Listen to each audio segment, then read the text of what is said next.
button din.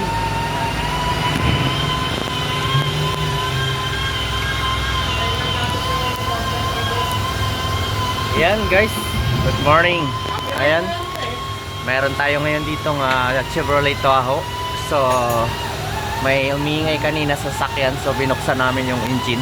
So nakita namin yung problema guys. Eto, tingnan nyo naman yung kanyang timing tensioner.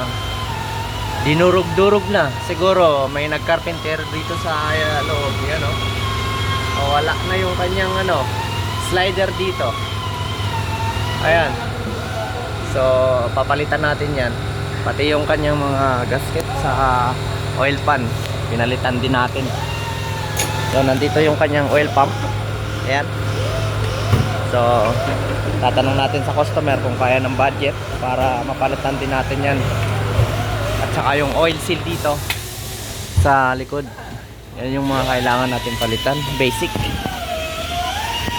Yung kanyang water pump may leak din. Yung kanyang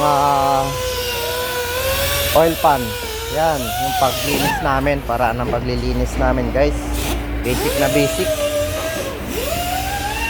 Ito yung kanyang timing cover guys. Nadurog yung kanyang slider sa tensioner, timing tensioner.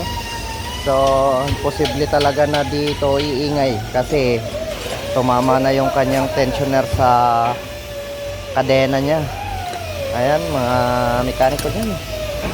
Basic lang po. Ito lang yung ating mga kakayahan na ginagawa. Thank you for watching.